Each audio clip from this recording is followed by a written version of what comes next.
2017 to order. We have a quorum and the agenda was properly posted. Yes. Okay, let's stand for the Pledge of Allegiance.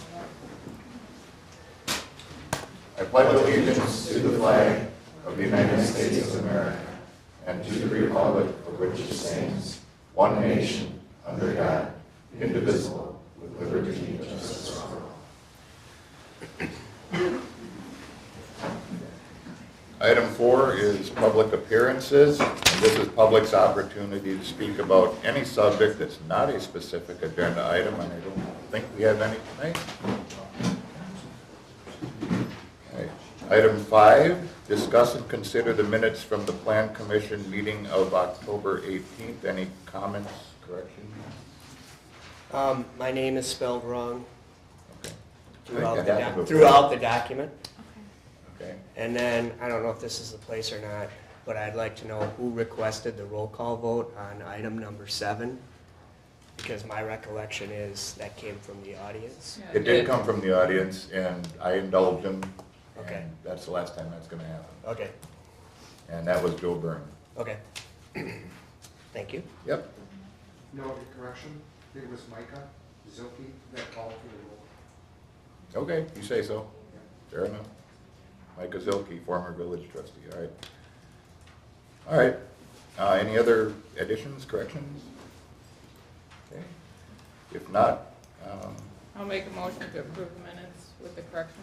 all right. Is there a second? Second. Okay, motion by Phyllis and second by John to approve the Plan Commission minutes with the correction of the name for the roll call vote. Any other discussion? If not, all in favor say aye. Aye. Aye. Opposed? Abstentions? Motion passes. All right, item 6, is discuss and consider request from Monona Grove Development, Inc. for approval of rezoning of parcels within the proposed Shady Grove subdivision located at 2863 County Highway BB. And they have asked to have this tabled and postponed. So I will make the motion to table this item until they are ready to come forward with that. I'll second. Okay. Motion and a second to table item 6. Any other discussion? If not, all in favor say aye. Aye. Opposed? Abstentions? Motion passes. All right. Item 7, discuss and consider chapters of comprehensive plan amendment. And we have economic development, community facilities, and utilities, and housing. And I'll let Aaron talk to us about that. Just before we get into the specifics of the chapter, just for the benefit of the audience, I'll just kind of go over where we're at in the process, how much we have left to do. Sure. So I guess first of all, nothing's been approved. We're not approving anything tonight. The CDA kind of started the process with the economic development chapter. A lot of the work they were doing and research they were doing kind of fed into what that chapter consists of anyways. So at a certain point, we just formatted their work into that economic development chapter. So when we say the CDA approved it, they didn't approve it in any sort of legal sense. It just means they passed it on to the Plan Commission. So it's a the Plan recommendation. Commission can consider it. Okay. So the Plan Commission has that chapter that we're taking a look at. The housing chapter, which we looked at once before as a draft. And then the community facilities chapter is a new one for tonight. What the Plan Commission is doing with these is basically signing off on a version that we would use to get public input. We're going to have a new tool we might be able to use to gather public input. The village recently subscribed with company Polco. They're sort of like SurveyMonkey, but a little more sophisticated and specific to local government. At our staff meeting next week, we're going to come up with a few kind of simple questions to try out for the first time and get a sense of how it works. Assuming we like it, I think it's something we would use pretty extensively as part of this process. Once we have a sense of how that works, we'll come back here and put together our public participation plan, which would include that and potentially open houses, but we'll figure that out when it's on the agenda. And again, nothing is final until we get to the end of the process and the board approves the ordinance approving it. So anything we're talking about tonight, we're talking about what do we want in the version that we're going to get input on. So I guess with that said, the first one on the list here was economic development.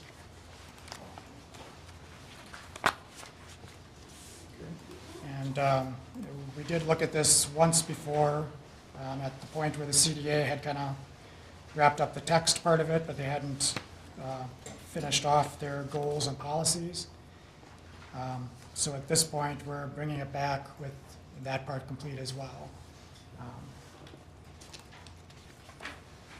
So the only part that's changed since the Plan Commission's looked at it is really the last 3 pages, starting with Section E, the goals, objectives, and policies. Okay. And we can go through these in detail, or If you want to just go over the highlights of them, that's fine, I think, because it's public already, right? Is it not? yeah, Yeah, it's all on the website. okay. So a quick overview of the goals. The first one, to expand the commercial tax base in the village. 2, supporting and enhancing the local Cottage Grove business community. 3, encouraging employment growth. And 4, encourage the provision of the necessary and desired goods, services, and facilities for the convenience of residents. Objectives and policies.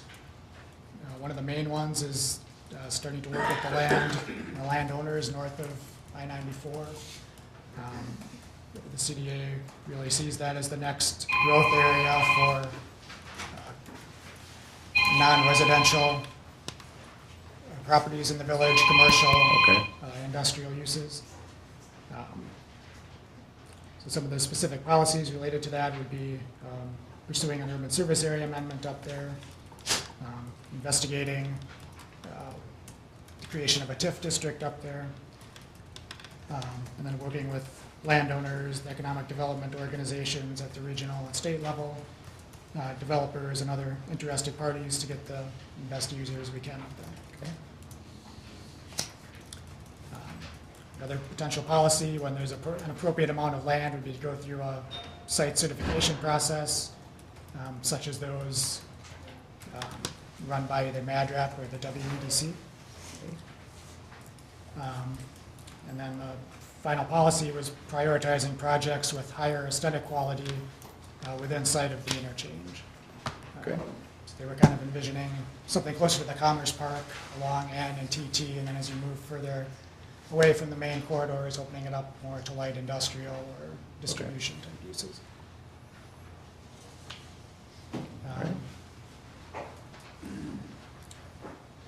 Objective 2 was about maintaining and supporting the vitality of the current business and commercial districts. So some of the policies, staff and officials continuing to remain members of the Chamber of Commerce and working with chamber leadership and staff. Continuing to engage in business retention meetings with local business owners. Seeking opportunities to collaborate with property owners and brokers on any vacancies as they arise. Continuing to communicate with local townships when the village is contacted regarding a development that's better suited for a rural location. We had an example of that a few months ago. A company that was looking at the Commerce Park, but they had it was a contractor type business. They had a lot of outdoor storage.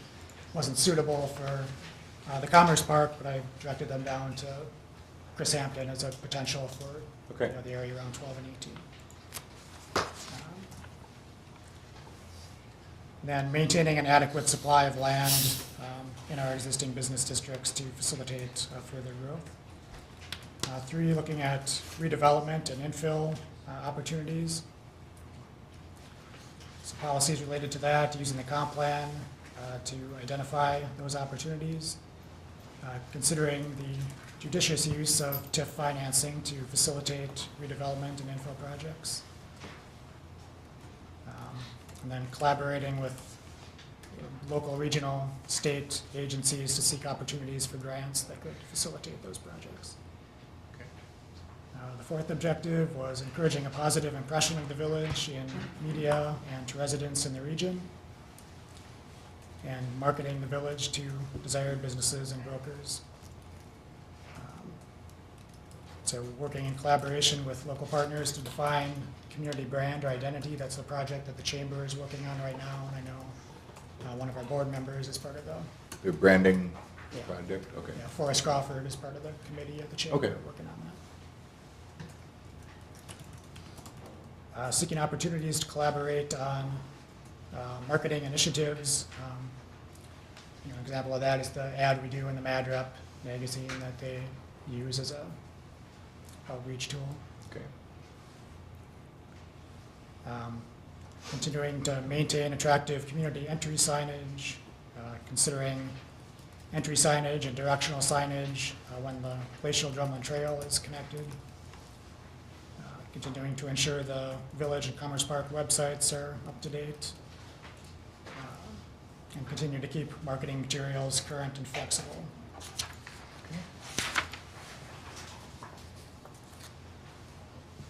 Again, reaching out regularly to commercial brokers, collaborating with local and regional media, seeking opportunities to collaborate with adjacent municipalities on projects that promote the community. An example of that recently was the video project that we worked on with the town and the chamber. Objective 5, maintaining and enhancing the aesthetics of the village's commercial districts. So within that, continuing to market the Commerce Park to businesses that are compatible with the established aesthetics, and continuing to monitor and revise the sign ordinance as needed to balance the need of businesses with the aesthetics of the community. 6, providing adequate utilities and infrastructure needed for implementation of development opportunities, but avoiding speculative spending on infrastructure.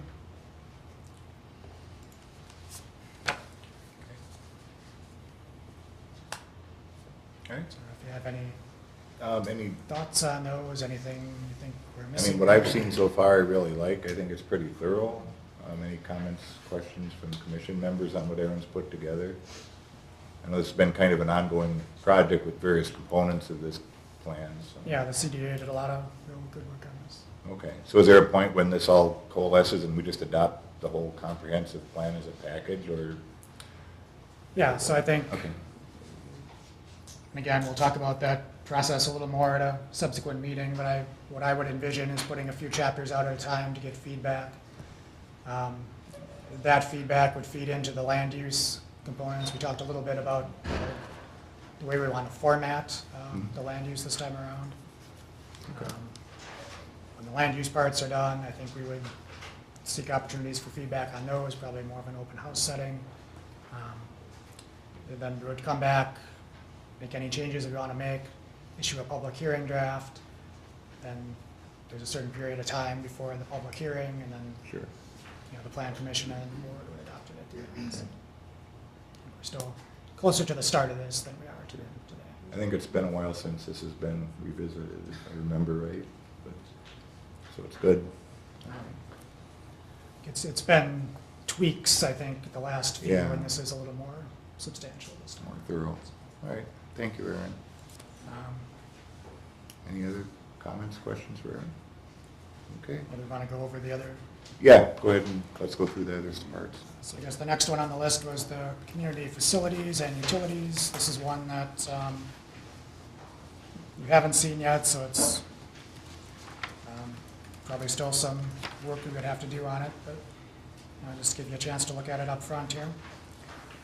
The first section is on existing village facilities, starting with the village hall. A little overview of what goes on here. Then looking ahead at future needs, the village hall currently adequate for current staff. You could always use more room for record storage, and Lisa definitely wants a second polling place, 'cause this is the only one we have, and We're almost there. get some long lines.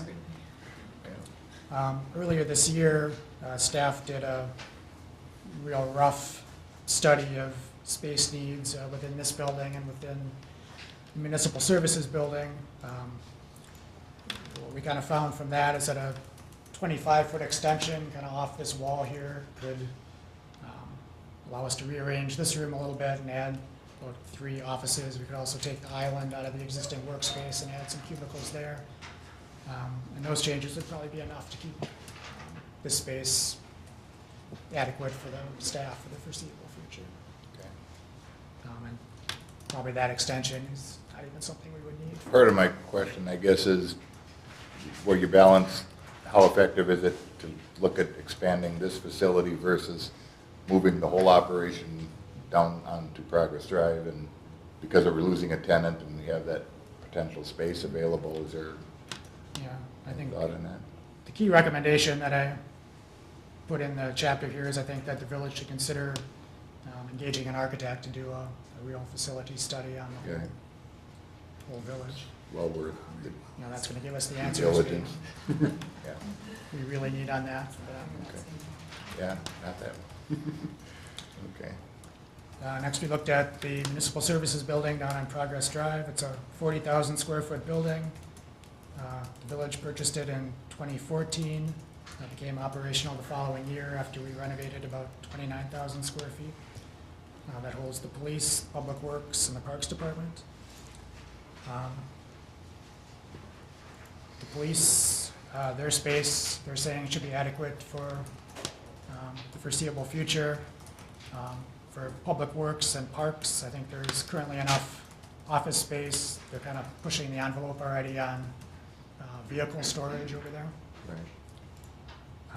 In the village, when they purchased the building, also included with that was 3 acres of vacant land immediately to the west. So that's, you know, possibly could be used to facilitate an expansion of that facility. Could also be sold. So in terms of future needs, there are 2 bays in that building, 5,000 square feet each.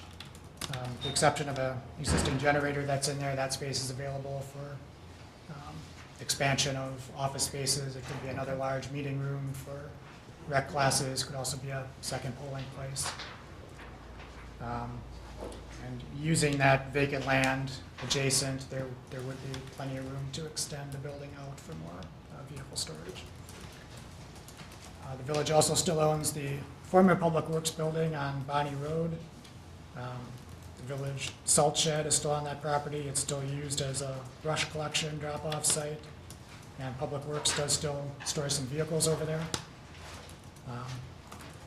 In the long term, probably the village would want to look at selling that, but prior to doing that, obviously, we need to facilitate those Sure. uses somewhere else, or sell a piece of that property and keep the shed or something. As I recall, he's got at least a couple of trucks and an end loader and a couple of other things to keep out of the weather over at the old buildings. So, yeah. We have a brief overview here of the emergency services building. That's jointly operated and maintained by the town and the village. Obviously, that's the fire department, Deer Grove EMS, and emergency government operations center. The next section is community services, starting with the police department, just an overview of the department's creation and staffing. A few excerpts from their most recent annual report as far as their activity in terms of calls per day or per month. Some of their other activities they're involved in: neighborhood watch, bike safety, school outreach. The next section is about the fire department. Again, a brief overview of the department, brief overview of the Joint Fire Committee that kind of manages or oversees the department, their current staffing and their current vehicle fleet. And we always have Chief Boxucker take a look at this section too, so we'll, Okay. see if he wants to add anything to that or correct anything. The next section is on Deer Grove EMS. Again, an overview of the department and staffing. Again, they're out of the emergency services building. There's also a second station in Deerfield. And likewise, I guess they have a new chief coming in. When that chief is on board, we would have him take a look at this as well. Okay. The next section is on library services. Currently, we're talking about the bookmobile.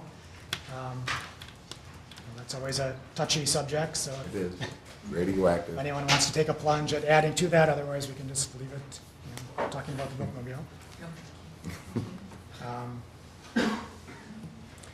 The next section is about school facilities, so an overview of the Monona Grove School District, some enrollment and grade, how the grades are allocated through the schools within the village, Taylor Prairie, Cottage Grove Elementary, Glacier Drumlin, and then also the schools that are in Monona. A little bit of current and historical enrollment data. And we're a little bit in the middle of their process. They're doing their long-range planning study. I think you're probably aware they're sort of in the process of purchasing 40 acres. By the time this is complete, that should all be resolved. We'll know if they're buying that or not, and we can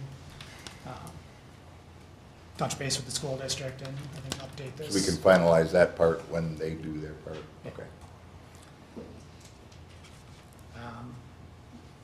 A brief overview on healthcare options within the village, the two clinics, Wildwood and UW, some of the other health and fitness services that are in the village. A note on childcare operations that are in the village, and then a note on the cemeteries that are available. The next section is about utilities, so just an overview of kind of what's available as far as internet, telephone, gas and electric. Currently, we contract with Advanced Disposal for garbage and recycling. And then the sections on stormwater, sanitary service, and water service. We always work with Mike and JJ on that section. But basically, it's a overview of the utilities, and we've listed out some of the projects from their capital utility plan. They have a plan that looks out 25 years at potential projects that could be upcoming. Some of those are maintenance projects that we can kind of anticipate when they would be. Others would be more driven by growth or developments. They may happen at a certain point. They may not happen at all, but they are on the radar of our Public Works Department. So there's a section of those on sanitary sewer projects and another one on water service.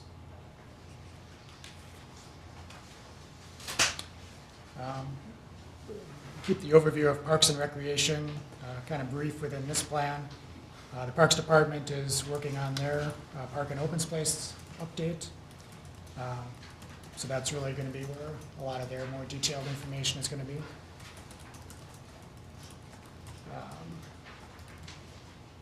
And then we conclude with the goals and policies related to facilities and utilities, and a brief section on recommendations as far as seeking additional urban service area amendments, and again an overview of the existing municipal buildings and facilities. Okay. Not to backtrack too far, but Monday night we had a presentation by Computer Magic with the interconnectivity thing, so I know this is kind of a moving target too, but if we go ahead with that project, that's obviously going to influence what you have in your comp plan, I guess. With Yeah, I internet mentioned in here providers. somewhere that has been an issue, so Okay. obviously if we resolve it. So hopefully there'll be an alternative to Charter or Frontier. Okay. Yeah, that would also change the internet Okay. providers. All right. Any other comments, questions for Aaron on that part? Fred? I have a couple. I'm just curious why we need to include background about previously having a joint police department. Under, can I just do them all? And under healthcare, you state quality healthcare, and you list the facilities by name, but that implies we don't have quality dental, chiropractic, or eye care, then we do not list those facilities. Under childcare, we don't list the providers.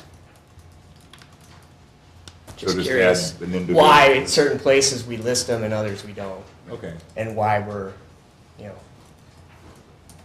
building them up, I guess. yeah. Yeah. Do you have a preference for listing them or not, or just, No, I'm Okay. asking, that's all. Yeah, I think, I guess the clinics tend to be more established and the others can kind of come and go a little bit, but okay, certainly we can list them all. yeah. And obviously, as of date of publication, I mean, that's gonna be kind of the date they get listed. Certainly wasn't intended to. Yeah. No, I just, But yeah, it it's struck a- me as, Yeah, you know, we list all the schools by name, including their address. We list the clinics where they're located. And then some of the other, Okay. we don't. we can Sure. put that in. Is it common to list like the eye care, the dentist? I don't know. It's really up to us. Okay. I mean, we have to address healthcare in some manner. Yeah, I mean, it's an added amenity in our favor if we list. Well, and these other- people Yeah, considering building a business here or relocating here are probably more likely to look at this. sure, and realize there's Those more, of us who live here probably don't look at it very more often. than just a clinic, so, yeah, okay. All right, As far as the joint police question, I guess we don't have to say that. I guess if we're saying the police department was founded in 2015 and then we don't explain what was there before, it would kind of raise a question in my mind. sure. So I guess it's just for historical background. Okay.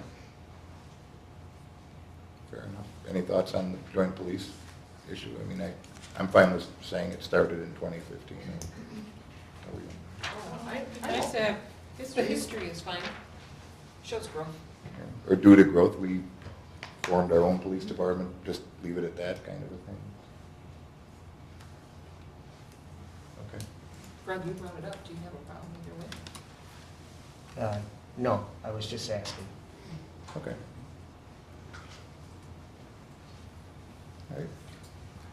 All right, then you have the housing component? Can I just ask a Yep, couple sure. questions on this? Lisa, is there a certain threshold of registered voters that will need a second polling place, or is it based on throughput of this particular polling place? Well, it is kind of both. So it depends, on how much equipment we have. The biggest thing is getting the room to flow properly, and on larger elections, of course, that's a little bit harder Sure. than other ones. So, it's just something that we have on the radar that we're going to be looking at in the future. We talked about it at budget workshop, and Lisa was talking about these e-poll books, and for those of you that vote here, you've got the A through M line and then the N through Z line, and you may have 20 people in one line and none in the other, and people kind of sitting there, and this technology, if we can get it in the budget, would really help people get moved through the process. It's kind of experimental at this point, but What is the population threshold? As far as needing another, that's really up to us. I mean, they don't have standards. Really? But, with that said, again, it depends on the equipment that we have. If we had another tabulator, that may help us. We still only have this much space. So on a larger election, if everybody comes at one time, it's still how much time does it take us to process that voter to get through the line. So it's really more the space. Okay. If we had more space, then we could still do one polling location. Obviously, we still need to have, probably in the future, more equipment just to handle the volume so that the lines flow.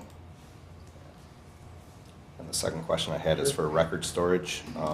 Is there a requirement to keep hard copies of documents, or in this day and age, is a lot of it electron with backup, or? Really good question. The State Historical Society actually is working on what we call the Orange Book in the clerk world, and it gives us the guidelines of purging documents. There are certain things that you do have to have those paper copies still, but they are working towards getting policies for electronic. You still have to maintain those records, so it just depends on what type of record it is. yeah, it's a huge help if we can electrify everything we can. So, okay. All right, anything else on that one? Aaron, with the housing? Yeah, and again, we looked at this once previously, kind of went through all the data that was in here. We talked a little bit about the goals, objectives, and policies, and the two that we were still a little bit hung up on were policy number 1, potentially adding a single-family residential district with smaller lot sizes. And I think at that time we were looking for a little bit more information about what other communities are doing and then what developers are kind of building smaller lots. So in Cottage Grove, currently the smallest lot size is 10,000 square feet. As you can see in all the comparable communities, everyone else allows lots that are smaller than that of some category. Most have multiple single-family districts. Now, again, this isn't something we would do everywhere through the land use plan. We would kind of identify spots where we could consider this. Mick's not here, but I think last time he kind of brought up quality control issues. Yep. An alternative to creating a separate district would be identifying certain spots on the plan where we'd be open to the smaller lots, but saying they have to be done as a planned unit development. Okay. That's how some of these neighborhoods are done in other places as well. Because when you get down to 10,000 square feet, that's a fairly small lot. Yeah. Okay. I think it was Jennifer last time that asked about who are some of the other developers or projects around that use the smaller lots to at least some extent. Obviously, Viridian mixes a lot of those in, but also Bishop's Bay, which was a Terrence Wall project, had lots as small as 6,500. Conservancy View, which was a Hovde project, had lots ranging from 6,500 to 10,000. I mean, all these also have larger lots as well, but there's this mixes in here. Fox Point and Sun Prairie, Liberty Square and Sun Prairie, Scenic Ridge in Verona, Kilkenny Farms in Wanakee, Hawks Valley, Pine Hill Farms, and the Willows in Madison. Those were all done by different developers and all had at least some mix of smaller lots, whether they were zoned that way or done as a planned unit development. It kind of varied. The smaller lots, do they usually always coincide with a lower price point, so we have the full range of housing options, or are we just mincing how many houses to cram into 1 acre? I mean, that's kind of what I'm wondering. Yeah. I guess one of the things we saw in the data here was that compared to other communities, we don't have a lot of housing at the low end or at the real high end. It's a lot that's kind of priced right in the middle. Okay. Certainly the smaller lots, can allow for more of a starter home. We also heard from Mick last time the developments he's worked on that had small lots were still very expensive houses. So you would have more control over that with a PUD and the kind of quality you would ask for through the creation of a district.